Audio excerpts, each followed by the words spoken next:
side, you know, with job on my side. See them scattering us 7 different ways, them a bring me down, man. It's been the Take It to the Max show with me, Dennis Maxwell. Hi guys, welcome back to my YouTube channel. My name is Stylist Maxwell and this is the Take It to the Max show, where we bring you individuals who are taking what they do to a whole new level. It's been an amazing journey throughout 2018 and I'm super glad to come your way with more amazing personalities in the year 2019. But before I introduce to you my guest for today, my very first guest of the year 2019, I'd like to say big shouts to the Makeover One for my makeup. You can follow them on Instagram at @makeover_one.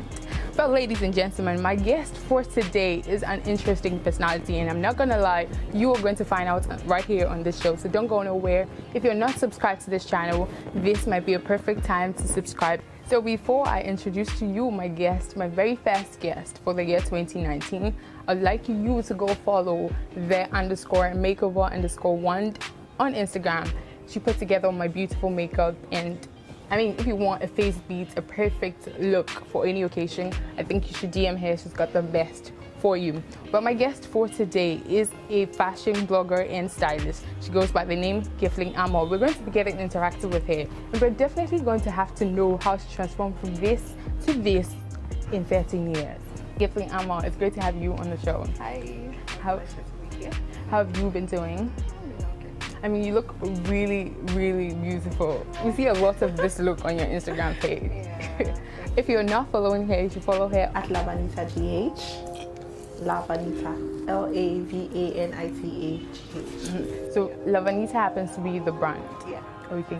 And what does LaVanita mean? LaVanita means the vanity in Italian because, well, everything is vanity. From your shoes, your clothes, your makeup, you know, everybody's picking everything. Everybody's vain, so yeah. Yeah, and I think a lot more people are embracing the fact that, yes, it's a lot of vanity, lashes, you know, the coolest things and stuff like that. Yes! So yeah, well, how did you end up picking LaVanita? I mean, Take It to the Max is all about, you know, standing out in everything you do, you know, define the status quo and things like that. And your Ghanaians are not so good when it comes to naming their stuff. You see stuff like Che and Sons, Bediako and Sons and things like that. Ghanaians are not so creative when it comes to, you know, naming their stuff. To see LaVanita, and I mean, so many other people have like really exciting names for their things. And why the pick LaVanita for you? Okay.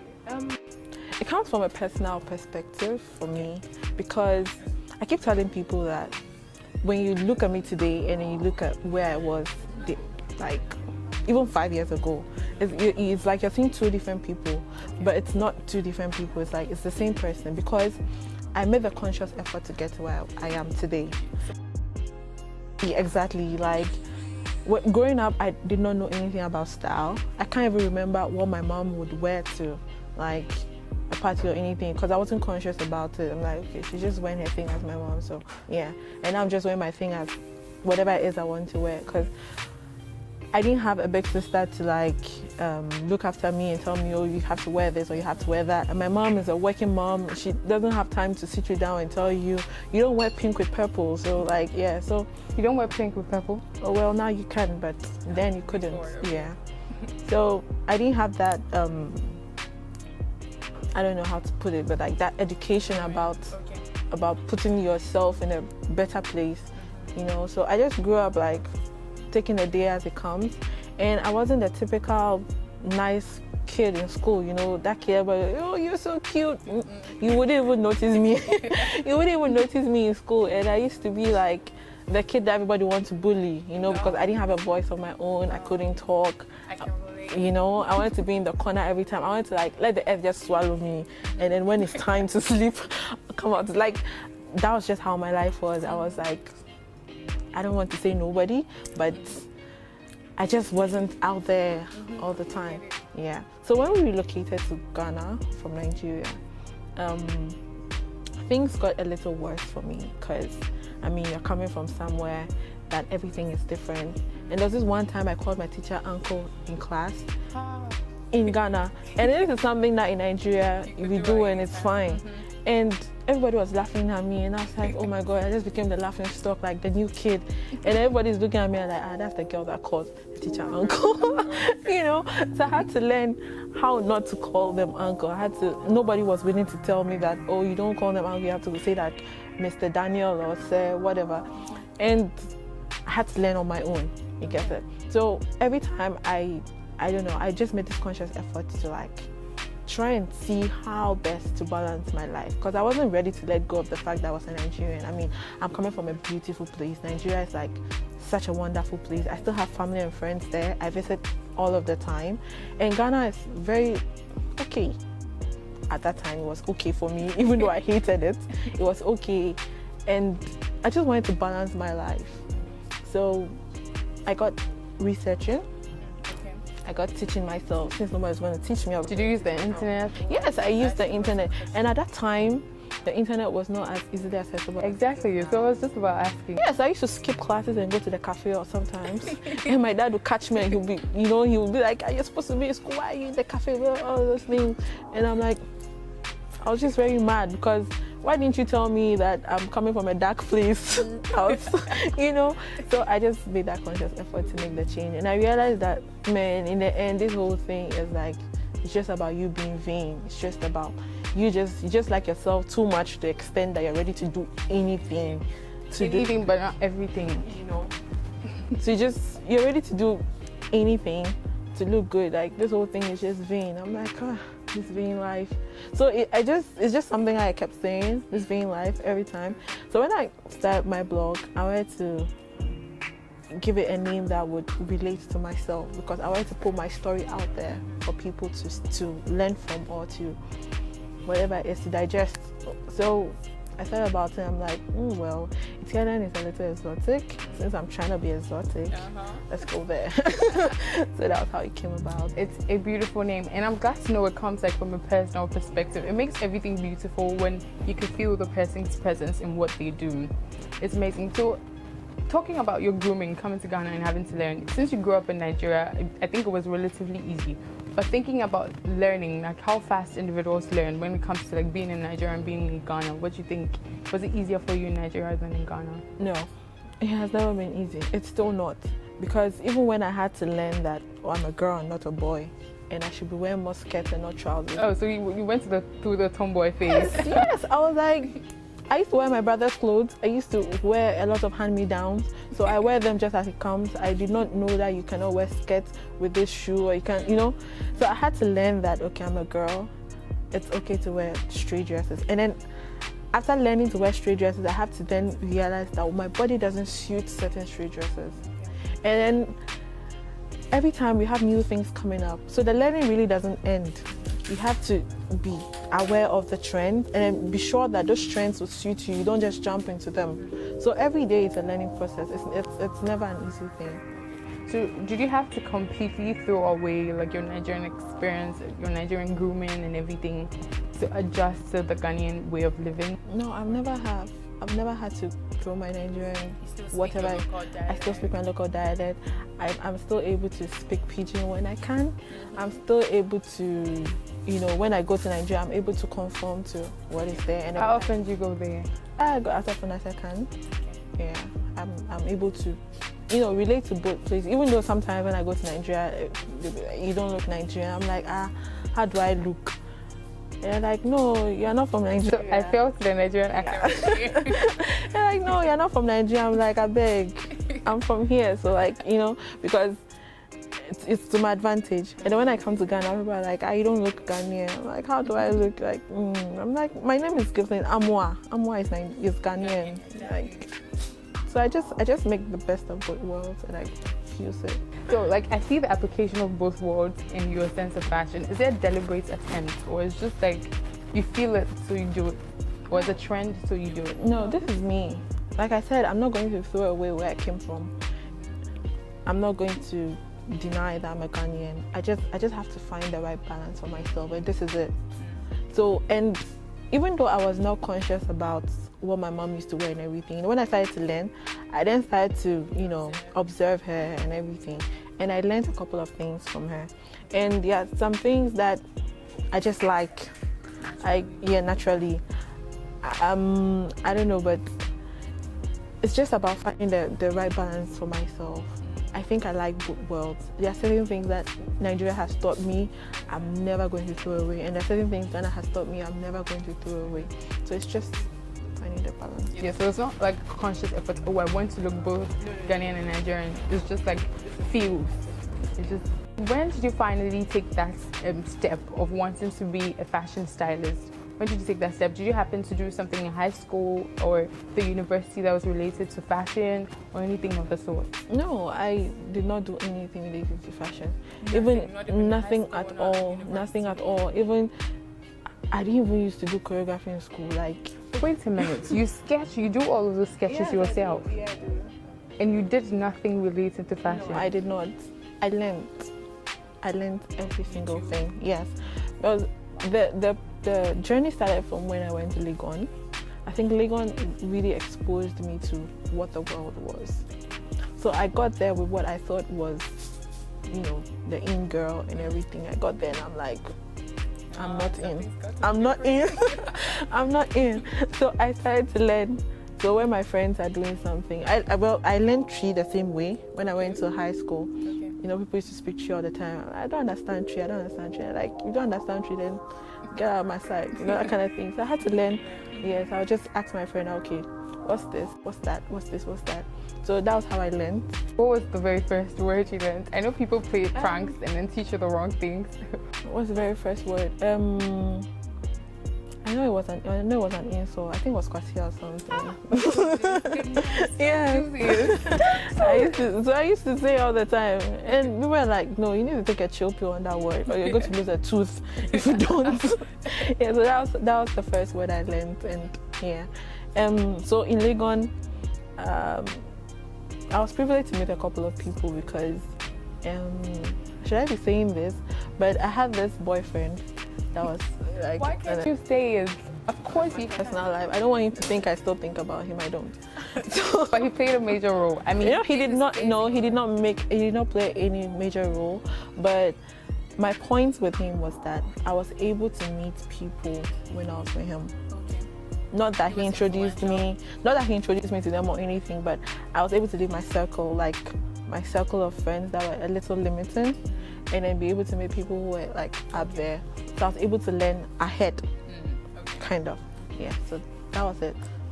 You got exposed to different styles and things like that. But I think I started with makeup. I started learning makeup first. Okay. Yeah. So why didn't it be makeup and then you decided to do something fashion related? I don't know. I think it was just my interest. I didn't. When I make people up, I don't find a joy in it. Okay. But I find a joy in putting everything together. Like when I look at them, like, damn girl, God made you. I find satisfaction in that. When I do the makeup, I don't really. I think so. It's a little bit about my passion as well. So what did you do in the university then? I studied sociology and linguistics, and I studied Russian for like a year. So you speak Russian? Not really.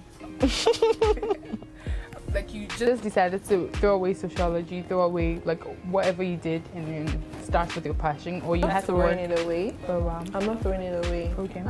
It's always been my dream to be a lawyer. Okay. And I'm still gonna pursue that. This is just something that my heart beats for. Okay. So it's going to be like a balance of both of them. So why did you when did you sit down to make the decision? Because as you want to be a lawyer, like everybody be thinking, oh, you start making moves, go to law school and things like that. But you decided to do something fashion related and be an entrepreneur, a voice in that field before, stepping out into something else. I mean, doing law. So why did you make the decision and when?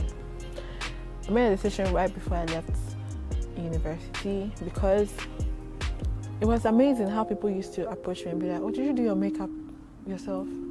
I'm like, yes, why? Is there anything wrong with it? I'm like, no, it's great. Can you teach me? I'm like, oh, yeah, sure. And sometimes I wear clothes and people will be like, oh, where did you buy this? I'm like, oh, I bought it in Cantonment. Like, are you serious? I'm like, yes. So it just grew like that. I'm like, okay, why don't I just give this to everybody? So you don't always have to come to me and be like, oh, how do you do this? How do you do that? Let me just make it, out there, because I'm going to be done with uni. I'm going to be home for a couple of months. I can just use that time to do something. So I started really small. That was my first idea. I just wanted to share everything I knew with everybody. So it was blogging. Yeah, exactly. It was just fashion blogging. It was more of a personal blogging, yeah. Because I felt like I'm that girl next to everybody can relate to. So you moved from makeup, then you moved to blogging, and then styling. So what do you really do at LaVanita store? LaVanita store is my clothing line. It's a ready-to-wear clothing line. That idea came when I was a year into blogging. I realized I was not getting too much. I'd gotten to a level where everything was just blur for me. Like everything just became normal. There was nothing new anymore. So I needed more. I needed something more. So I decided, okay, how about I make my own clothes and put them out there. So I started, giving them to tailors. Sometimes I sew myself, but I didn't have a machine then, so I used to just give it to my roadside tailors to sew, make the design in my head. I tell them what to do, and it was great response because people were asking me, oh, where did you get this? Where did you get that? Where did you get that? I'm like, okay. So I just do it on a large scale and sell it, so everybody can. Meanwhile, people find getting clothes very difficult. Yeah, so I can also help solve that problem. That's how LaVanita store came about. And how long has it been since then? We're launching in a couple of weeks. Yeah, which we'll be talking about. Yeah, so, but I've been doing that unofficially for like a year. For a year now. Beautiful. And one thing I love about what you do, taking pictures in different sceneries. Like I've seen different locations, and they're all really beautiful. Like you stand out, and the location also has its own beauty. Like I don't have to explain that. I don't know if you guys get it. You should visit her social media page to find out, because it's so beautiful. She takes pictures in different sceneries with a beautiful outfit, beautiful makeup, things like that. I know it's expensive traveling to all of these places to shoots and everything, but why, what incites the passion for that? Because I felt like there was somebody like me when I was who I was before. I wouldn't be who I was before. Yeah. So I feel like I should be that person everybody can relate to. Like I said, I'm that girl next door. There's nothing extraordinary about me. I'm not rich. I'm not extraordinarily beautiful. I'm not trying to portray anything that is out of my budget to anybody, but you can always look good irrespective of who you are, irrespective of what you do. That's what I'm trying to portray with what I do. I want everybody to relate to it. I want everybody to know that you don't have to be Dangote's daughter to look good. You can always look good at the corner where you are. The little you have. So you go to these different places, and how do you select the places? Does the style inform where you go? Sometimes it does, but most of the times I want to visit places that people can also visit. Okay. Yeah, I don't do places that you have to be a VIP and VVIP to attend. I haven't gotten there yet. Hopefully I do. I visit places that people can relate to. I want places that, weddings, parties, going to work. These are things that people do on a regular. So these are things that I focus on. Yeah. But in recent times, I've been doing shows because people have been going to shows as well. So I've been including a little bit of shows. Yeah. So I don't know if a lot of people do a lot of solo outings. I do a lot of solo outings, and it was on one of this occasion I met Gifling. So I went for this occasion. I knew nobody. The guy I knew was an organizer, and unfortunately he was busy moving around, and I didn't have anyone to talk to. He introduced me to Gifling, and it was amazing. She created genuine conversations. She was really lively and everything. That personality I saw in you, I saw a bigger, and then after communicating with you and seeing what you do, I saw a bigger future, because I'm really big on clients, how they call it something, customer service. I'm really big on that. So when someone has personal relation with me, I find it easier and more convenient going to that person when I need something and everything. So when I saw what you do, I realized a bigger future for LaVanita, and I see you working hard, and I know the world is seeing this, because just last year, December, you got published in the Mirror. And you say you didn't pay for it. No, I did not. I did not. I did not pay for it. So That was how? good. That was good. Definitely. I mean, the world is seeing what you do. Yes. It's crazy because, you know, I'm there and I'm thinking that how many people even see this thing, and then Social media. and then it just comes in my face, and that was a day after I got to do an interview on GH1 as well. So I was like, wow, then people are actually watching. So, like, personally, I'm super excited for the launch of LaVanita store. So the Take to the Max show would like to, you know, commemorate the launch of LaVanita store by doing a throwback. So I was just going through your Instagram page, and February 2018, you posted something with regards to you doing a shoot with a guy, like a really cute looking guy, and he happened to have posted just his picture whilst you bore all the cost, like for shoots and everything. You remember that? Yeah, I do. How did it feel? It wasn't. I didn't feel anything different because I mean this is somebody that has been through like stage 5 bullying. I have been maltreated psychologically, emotionally, physically, everything. So when he did that, it was a little disappointing because he was a friend. I felt like, oh, there's somebody that buys into my dream or into my story or something. So when he did that, it was painful at first, but I was like, something I never see before, let me just move on. So like that was it. So I just moved on. I didn't say nothing to him. And then a couple of months down the line, and he's here, he started his own business. He's like, oh, I need customers. Can you? I'm like, dude, for the love of God. So I did it anyways, just so that he learns the lesson from it. And I told him about it, that you never look down on people. You don't know where you're going to be tomorrow. Exactly. So you don't say because she's not where you want to be. I mean, you're used to all of those girls who are out there flashy and everything, camera lights and all that. And where are those girls now that you need them to, you know, do this thing for you? And then I'm very sure if I post this thing, the number of customers that you're going to get will be like alarming. That's why you are here today. I could have been evil and not have posted it, but I guess you learned your lesson right now, so I just let it go. So what should we expect for the launch of LaVanita store? I don't want to keep it a secret. You're on the Take It to the Max show. Why would you want to keep it a secret? Okay. So for the launch, I have a lot of things in stock. It's going to be different. It's going to wow everybody. There's just so much I should expect, trust me. Okay, the hint I can give you is we're having an online shop, an online website that you can just shop directly from it, no matter where you are in the world. I'll give you that, but I'm not going to give you help. We can do with that, right? Anyways, so I mean, anything you want people to respect, what you want your fans to, you know, contribute to the launch of the store and your expectations after. Well, LaVanita and LaVanita store are open to collaborations. We're open to sponsorships. We're open to anything. Just DM me. I mean, I have all my details on my Instagram, LaVanita or LaVanita_store. So you can follow any of these pages. You can hit me up. I'm open to anything, like anything at all. Right. Thank you. And please buy plenty and make money. Money is essential. Please buy a lot.